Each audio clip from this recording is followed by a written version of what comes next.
Hello everybody, आप सभी का फिर से एक बार स्वागत है भवानी रसोई घर में। तो आज हम बनाने वाले हैं केकड़ा।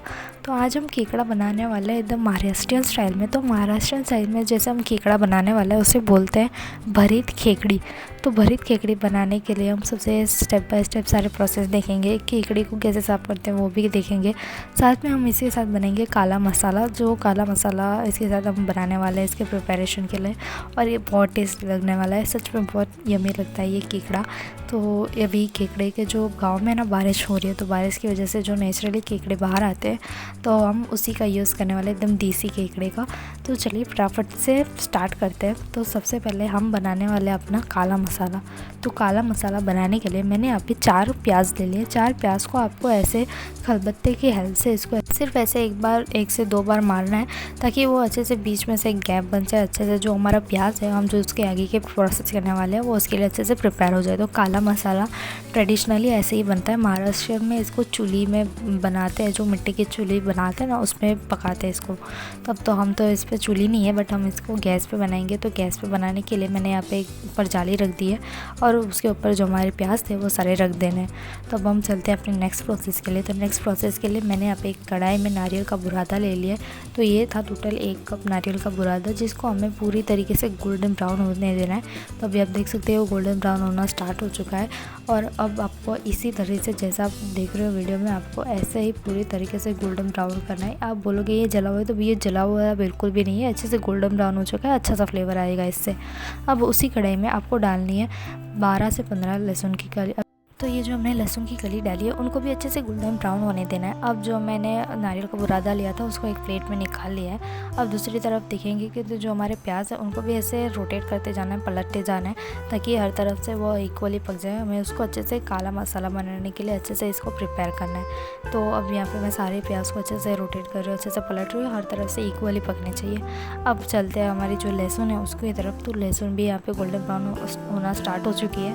मैं इसको ऐसे कंटिन्यूसली हिलाती रही हूँ ताकि वो जले नहीं कहीं से। तो यहाँ पे जो हमारी लहसुन है वो अच्छे से गोल्डन ब्राउन हो चुकी है। अब हम इसको भी एक प्लेट में निकालेंगे। और जो हमारे प्याज थे वो भी अच्छे से पक चुके हैं अच्छे से। जो हमारा काला मसाले के लिए जो स्टेज चाहिए था वो यहाँ पे रेडी हो चुका है। तो अभी उसी जाली पर हम वो रखेंगे 2 हरी मिर्च। तो यहाँ पे मैंने 2 लंबी वाली हरी मिर्च लिया। इसको भी अच्छे से ब्लैक होने देना है। मतलब ये है ना, आप बोलोगे ये जल रहा है, तो ये जल नहीं रहा है। इसे बेसिकली काला मसाला इसीलिए कहा जाता है क्योंकि इस पर हम इसको ऐसे ही पका रहे हैं, इसको ऐसे बिना गैस और ऑयल के पका रहे हैं, इसलिए हम इसे काला मसाला कहते हैं। तो अब यहाँ पे भी ये अच्छे से रोस्ट हो चुकी है, अच्छे से ब्लैक सा कलर आ चुका है। अब हम चलते हैं अपने नेक्स्ट प्रोसेस के लिए। तो अभी यहाँ पे आपको बेसन को अच्छे से भून लेना है। अच्छे से उसकी एक स्मेल आनी चाहिए, अच्छी खुशबू आने लगे ना, वैसे तब तक आपको बेसन को भूनते रहना है। और एक बात कि आपको बेसन को ज़रा सा भी थोड़ी देर के लिए छोड़ना नहीं है, आपको इसको कंटिन्यूसली भूनते रहना है ताकि वो जले नहीं। तो यहाँ पे जो मेरा बेसन है वो अच्छे से भून चुका है, अच्छे से उसमें से अच्छी से एक खुशबू आ रही है। तो अब हम इसको भी एक प्लेट में निकालेंगे। अब यहाँ पे जो हमारे प्याज थे वो भी यहाँ पे ठंडे हो चुके हैं। अब उनको छील लेंगे। तो यहाँ पे छील लोगे कैसे, क्योंकि जो प्याज का जो बाहर की कवर होता है वो तो अच्छे से जल चुका था। तो जो वाइट पार्ट है ना वो इसी को आपको निकालना है, मतलब सिर्फ वही पार्ट निकाला। और जो थोड़ा बहुत बाहर का जो हम निकालते हैं ऑलवेज़ वही निकालना है। बाकी पूरा प्याज का जो जला हुआ पार्ट है वही निकालें बिल्कुल, क्योंकि जो मेन फ्लेवर है वो उसी में है। आप बोलोगे कड़वास लगेगा, तो ये कड़वास नहीं लगेगा। बेसिकली ये काला मसाला है तो इसमें कड़वास नहीं आएगा। तो अब जैसे ही आप प्याज छील लो उसके बाद आपको जो मिर्ची है उसको भी ऐसे रफली चॉप कर देना है। साथ में मैंने यहाँ पे छोटा सा अदरक का टुकड़ा लिया था जिसको मैंने छील के थोड़ा सा काट लिया है। अब हम इन सब इंग्रेडिएंट को एक मिक्सर ग्राइंडर जार में डाल देंगे। साथ में लेंगे थोड़ा सा धनिया भी, ताकि धनिया तो एक फ्लेवरफुल के लिए मैंने लिया। बहुत अच्छा फ्लेवर आता है धनिया के बिना जो हमारे केकड़ा है वो बन ही नहीं सकता। तो अभी सारे इंग्रेडिएंट्स जो भी हमने लिए थे वो सब हम मिक्सर ग्राइंडर जार में डाल के जो हमारा काला मसाला है वो यहाँ पर प्रिपेयर हो जाएगा। तो यहाँ पर इसमें कोई भी कड़वास नहीं आएगा, एकदम नेचुरल सा बहुत टेस्टी सा फ्लेवर आएगा। और अगर आपको मिक्सर ग्राइंडर जार यूज़ ना करना हो तो वो जो सिलबट्टा है ना, आप उससे भी पीसो, उससे तो और अच्छे फ्लेवर्स आते हैं। बट मेरे पास तो नहीं था तो इसलिए मैंने यूज़ नहीं किया। बट आप उनका यूज़ कीजिए तो उससे बहुत अच्छा फ्लेवर आएगा। तो अब जो हमने केकड़े के जो छोटे वाले पैर आते हैं ना, उनको मैंने एक मिक्सर ग्राइंडर जार में डाल दिया है और उसमें थोड़ा सा पानी डाल के आपको पीस लेना है। तो ये जो छोटे वाले केकड़े हैं ना उनको पीसना ही रहता है बेसिकली। तो उसको अच्छे से पीस के अब हम चलते हैं अपने नेक्स्ट स्टेप के लिए। साफ़ करेंगे अपने केकड़े। तो केकड़े साफ़ करने के लिए सबसे पहले जो आपका आउटर शेल है यानी जो बाहर का सबसे पहले वो उसको खोल लेना है और जो उसके आजू बाजू में होते हैं उसके रेशे वो निकाल लेने हैं। वो सबसे इम्पॉर्टेंट स्टेप है क्योंकि उसे निकालना बहुत ज़रूरी है, वरना उसमें कड़वास बना सकता है, अच्छा नहीं लगेगा। तो आप उसे अच्छे से साफ़ कीजिए और फिर वॉश भी कीजिएगा। और फिर पेट साफ़ करने के बाद जो उसके पीछे वाला पार्ट है ना वो भी उसके बाद निकाल देने वाला है। तो ये जो पार्ट है ना उसके पीछे वाला पार्ट उसका निकालना। अब जो बात है बारी जो सर की, तो यहाँ पे जो सर है ना यहाँ पे खोलने के बाद आपको कुछ ऐसा मिलेगा।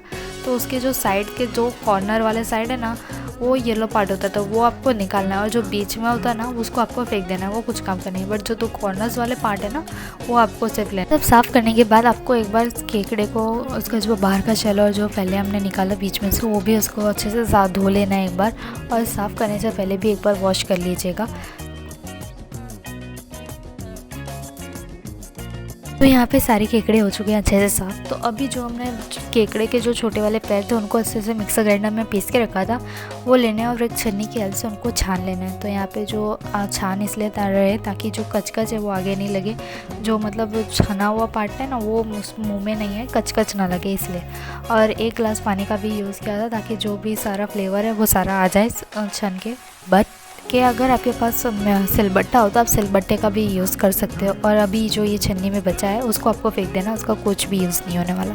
अब हमें एक कढ़ाई को गर्म करने रखा है, उसके अंदर डालना है 6 से 7 बड़ी चम्मच तेल और तेल को अच्छे से गर्म होने देना है। जैसे हमारा तेल गर्म हो जाता है उसके बाद जो हमने काला मसाला प्रिपेयर करके रखा था वो उसके अंदर डाल देना है और अच्छे से मसाले को हिलाते हुए जब तक वो तेल ना छोड़ दे तब तक उसे पकाना है। तो आप ध्यान रखिए कि जो हमारा काला मसाला है वो चिपक ना जाए। अब मैंने यहाँ पे जो केकड़े के बड़े वाले पैर आते हैं और जो हमने साफ़ करके रखा था उसको अच्छे से अलग करके रखा है। तो अब हम इसमें डालेंगे सारे ड्राई मसाले। तो मैंने इसमें 1 टीस्पून हल्दी डाली है, साथ में 1 चम्मच लाल मिर्च पाउडर, स्वाद अनुसार नमक, आधी चम्मच गरम मसाला, 2 चम्मच धनिया पाउडर डाल के अच्छे से कर लेंगे मिक्स। तो अभी हमें इन मसालों को डालने के बाद अच्छे से मसालों को तेल छोड़ने देना है, तब तक पकाना है। उसके बाद जो हमने जो केकड़ा के बड़े पैर और जो भी हमने साफ़ करके रखा था बीच वाला पार्ट उसको लेके उसके अंदर डाल देना है और अच्छे से पहले मसाले के अंदर भूनना है ताकि अच्छा सा एक फ्लेवर आ सके। जो भी सारे मसाले वो जो सारे क्रैब के अंदर जा सके, मतलब जो केकड़े के पैर वगैरह उसमें जा सके।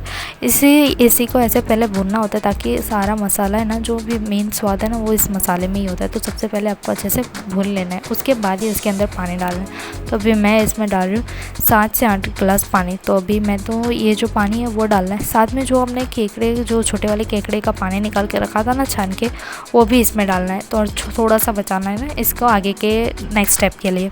अभी इसको हिला के अच्छे से एक उबाल आने दीजिए। तो अभी हम चलते हैं अपने नेक्स्ट स्टेप के लिए। तो अभी यहाँ पे मैंने जो बेसन हमने भून के रखा था उसके अंदर सारे मसाले डालेंगे। तो मैंने यहाँ पे 1 चम्मच जो हमने काला मसाला लिया था वो डाला है, साथ में 1 चम्मच धनिया पाउडर डाला है, 1 चम्मच लाल मिर्च पाउडर डाला है, साथ में 1 टीस्पून हल्दी और आधी चम्मच मैंने गरम मसाला, स्वाद अनुसार नमक और थोड़ा सा धनिया डाल के आपको इसको कर लेना है मिक्स। तो जैसे ही आप ये सारे मसालों को मिक्स कर लो उसके बाद जो आपको डालना है 1 चम्मच तेल डाल के भी आपको फिर से एक बार अच्छे से कर लेना है मिक्स। अभी जैसे ही तेल डाल दो उसके बाद जो हमने कैरेट में से जो हमने निकाल के रखा था साइड में बचा के रखा था वो उसके अंदर डाल देना है। अब डालने के बाद आपको इसको कर लेना है अच्छे से मिक्स। उसके बाद जो हमने छोटे वाले केकड़े के जो पैर अच्छे से पीस के रखे थे उसका जो पानी निकाल के रखा था वो उसके अंदर थोड़ा थोड़ा ऐड करते जाना है और आपको अच्छे से उसको मिक्स करते जाना है। तो अभी जो भरित केकड़ी है वो ऐसे ही बनाते हैं बेसन में। तो ये जो बेसन है उसको अच्छे से आपको जो डो है ना वो मतलब ज़्यादा पतला नहीं रखना है और ज़्यादा मतलब हार्ड भी नहीं रखना है, ऐसे आप अंदर फिल कर सको वैसे फिल करना है। तो अभी आपको ऐसे इसके अंदर जो हमारी केकड़ी है उसका जो खाली पार्ट है शेल है उसके अंदर अच्छे से दबा के फिल करना है और जो हमारा हमने पानी उबलने के लिए रखा था हमारा जो रसा है उसके अंदर डाल देना है। तो अभी यहाँ पे एक एक करके आप भर के रखें और उसके अंदर डालते जाइए। तो आप मराठी में इसको रसा बोलते हैं, तो मैं भी इसलिए यहाँ पे रसा बोल रही हूँ। तो आप इसमें एक एक करके जो हमारी शेल है खाली शेल है उसके अंदर ये जो हमने बेसन का मिक्सचर है वो डालते जाइए और जो हमारे उबल रहा हुआ रसा है ना उसके अंदर डाल दीजिए। तो अभी यहाँ पे जो कढ़ाई है उसके अंदर मैं थोड़ा सा पानी डाल के जो भी जितना भी थोड़ा सा बहुत बेसन था वो उसके जो रसा उबल रहा था उसके अंदर डाल देंगे। तो मैं इसलिए कर रही हूँ ताकि जो हमारे रसा है उसके अंदर थोड़ी सी और थिकनेस आ सके, इसलिए थोड़ा सा धनिया डाल दीजिए और इसको एक उबाल आने दीजिए। तो यहाँ पे उबाल आने के बाद आप देख सकते हो जो हमारा बेसन था वो भी अच्छे से मतलब ऐसे बहुत अच्छे से पक चुका है। हमारी जो क्रैब है वो भी अच्छे से पक चुके हैं, जो पैर वगैरह थे वो भी बहुत अच्छे से पक चुके हैं। तो मैंने इसको सर्व किया है चावल रोटी और पापड़ के साथ, और सलाद चाहो तो सलाद भी इसके साथ रख सकते हो। तो तो हमारा जो खेकड़े का जो रसा आहे यानी भरीत खेकडी एकदम सोपी पद्धतीने खूप तयार झाले, एकदम झणझणीतपैकी तयार झालेली है अपनी भरीत खेकड़ी। तो अगर आपको हमारी रेसिपी पसंद आई हो तो लाइक शेयर सब्सक्राइब करना ना भूलें। And thanks for watching. और हाँ, कमेंट करके बताना मत भूलेगा कि आपको ये रेसिपी कैसी लगी।